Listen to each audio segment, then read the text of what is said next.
네, 여러분 안녕하세요. 네, 반갑습니다. 다시 성경으로 오늘은 사무엘상 30장부터 사무엘하 4장까지의 이야기를 여러분과 함께 나누어 보겠습니다. 오늘의 이야기는 사울의 죽음에 대한 이야기, 그리고 다윗이 왕이 되는 과정을 보여주고 있습니다. 그 속에서 하나님의 은혜가 어떻게 다윗에게 임했는가, 이런 이야기들을 오늘 함께 살펴보게 될 것입니다. 먼저 사무엘상 30장의 얘기는 이제 아말렉이 네겝과 시글락을 침노하게 됩니다.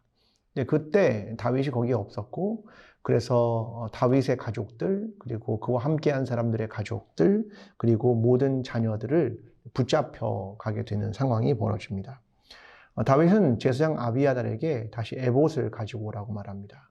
그래서 하나님, 쫓아가면 우리가 그들에게 도달하겠습니까? 이렇게 물어봅니다. 하나님은 그렇게 하라라고 말씀하시면서 결국 그들을 쫓아가게 됩니다. 그때 애굽 사람 하나를 만나게 되는데요. 그를 돌봐주면서 그가 이제 어디로 아말렉 사람들이 갔는지 그 길을 인도하게 됩니다. 다윗은 이 전쟁에서 승리를 하게 됩니다. 근데 이 이야기에서 문제는 그 다음에 벌어집니다. 분배의 문제가 벌어집니다. 원래 다윗의 사람은 600명이었습니다. 그런데 그들이 쫓아가다가 부솔 시내에서 200명이 피곤하여서 그 자리에 남게 되고요. 나머지 400명만 가서 이 전쟁을 승리하고 돌아오게 됩니다. 그때 400명은 이렇게 말합니다. 200명은 우리와 함께 하지 않았고 부솔 시내에 함께 있었는데 그들에게 다 분배할 수 없으니 그들의 가족과 자녀들만 돌려줍시다. 이렇게 말합니다. 근데 다윗은 이를 반대합니다. 모두에게 똑같이 노력한 일에 대해서 그들이 피곤하여 거기에 남았을지라도 똑같이 분배해야 한다라고 이야기합니다. 결국 모두에게 똑같은 분배를 하게 되고, 그리고 이것이 이후에 이스라엘에게 중요한 율례가 되었다, 이렇게 기록합니다.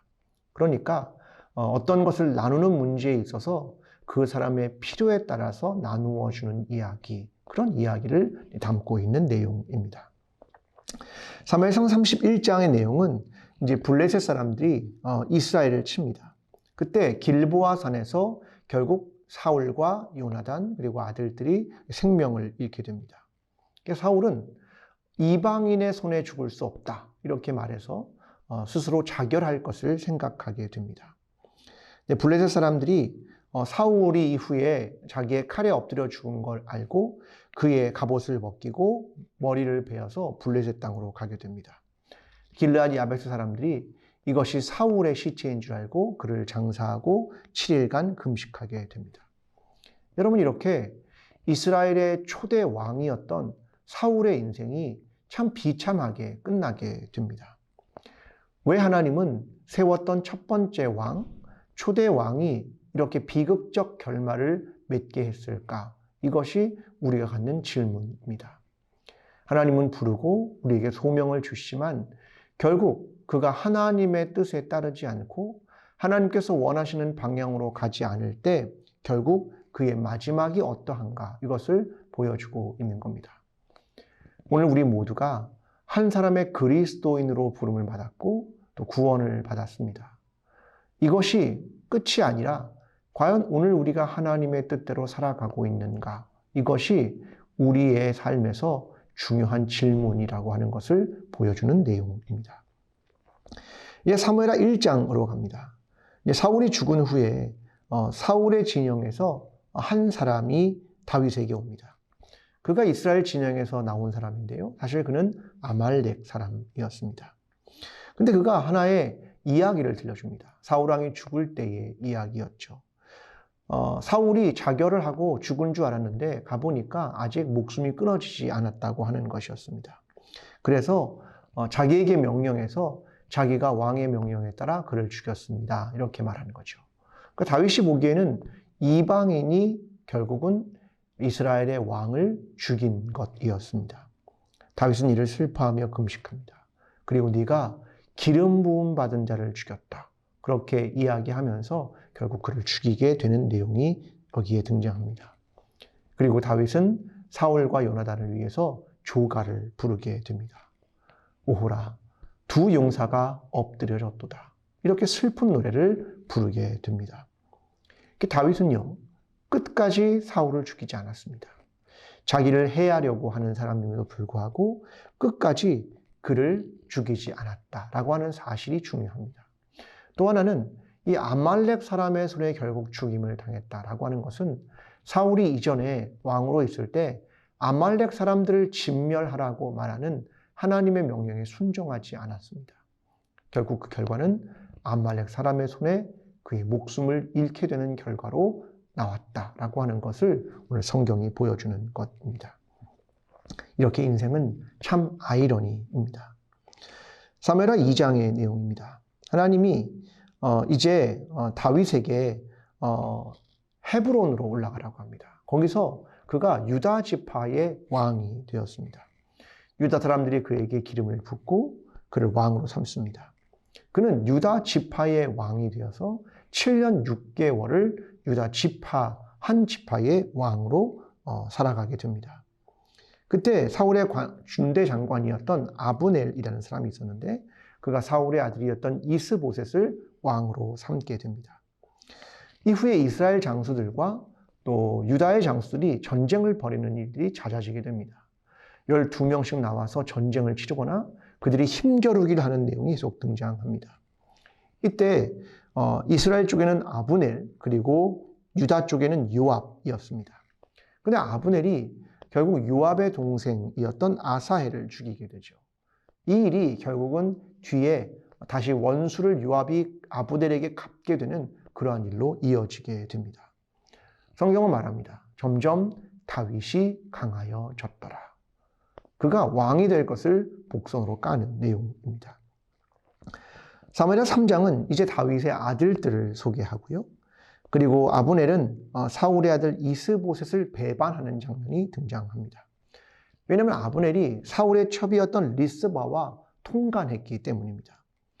그래서 이것 때문에 이스보셋이 뭐라고 하니까 아브넬이 실제로 실권을 가지고 있는 측면에서 이것에 화를 냅니다. 결국 다윗에게로 가고 그와 언약을 맺게 됩니다. 아브넬에게 자기의 아내였던 사울의 딸이기도 한 미가를 데리고 오라고 약속하고 그의 생명을 지켜줄 것을 약속하게 됩니다. 근데 아브넬이 왔을 때 바로 앞장에 있었던 요압이 자기 동생을 죽였던 사람이기 때문에 그를 죽이게 됩니다. 다윗은 자신이 약속했던 일들이 어그러지는 것을 보면서 결국 요압에게 그 저주가 돌아갈 것을 이야기합니다. 그리고 아브넬을 애도하며 장사했다라고 이야기합니다. 여러분, 다윗은 평화를 원했지만 결국 사람들은 복수, 그리고 또다시 복수하는 일을 계속하여 반복하면서 사람들을 죽이는 일들이 여기에 등장하고 있습니다. 어떻게 우리는 이러한 연결고리를 끊을 것인가? 누구로부터 평화가 시작될 것인가? 이런 질문들을 해야 한다고 생각합니다. 이제 사무엘하 4장의 이야기는 이스보셋의 두 지간인 바하나와 레갑이 이스보셋이 낮잠을 잘 때 결국 그를 죽이게 됩니다. 그리고 그의 목을 베어서 다윗에게로 가게 됩니다. 이제 이것을 통해서 이 나라를 다윗에게 바친다라고 생각을 하죠. 근데 다윗은 이를 기뻐하지 않습니다. 사울도 그랬고 그의 아들 이스보셋의 죽음에 관해서도 그렇게 좋아하지 않게 됩니다. 결국 그를 죽였던 두 장관을 다윗이 다시 죽이게 됩니다. 그리고 이스보셋을 장사하게 됩니다. 여러분, 다윗의 관심은 나라를 얻는 것, 거기에 다 있는 것 같지 않습니다. 중요한 것은 과연 어떻게 생명을 지켜내고 어떻게 기름 부음 받은 자를 지켜내고 어떻게 하면 평화를 이룰 수 있는가, 이것에 더 큰 관심이 있는 것으로 보여지는 것입니다. 다윗은 끝까지 생명을 존중하는 일과 평화를 만들어내는 일과 원수를 갚는 일, 이런 일들이 아니라 그 과정 속에서 하나님의 뜻을 이루어가는 것, 그것이 다윗이 가졌던 관심이었습니다. 결국 이렇게 모든 이스라엘의 지파들은 이제 다윗이 왕이 되는 사건으로 이어지게 됩니다. 여러분, 다윗의 어떤 노력, 또 그가 가진 성품, 이런 것도 중요했겠지만 결국 중요한 것은 하나님의 은혜가 그에게 있었고 하나님의 부르심과 하나님의 세우심이 그에게 있었기에 모든 사람들과 역사가 이제 다윗을 왕으로 세우는 일로 나아가게 됩니다. 오늘 하나님은 저와 여러분을 부르고 계시고 우리를 세우고 계십니다. 우리는 그 과정 속에서 원수를 갚는 일, 생명을 무시하는 일, 이런 일들이 아니라 어떻게 하면 생명을 존중하고 하나님의 뜻이 무엇인지를 찾아가고 또 평화를 이룰 수 있을까? 이런 과정을 통하여 하나님께서 이후에 우리에게 주실 은혜와 인도하심을 경험하게 되는 저와 여러분의 삶 되기를 간절히 기도합니다. 이번 한 주도 하나님의 말씀을 깊이 있게 만나는 저와 여러분이 되었으면 좋겠습니다. 감사합니다.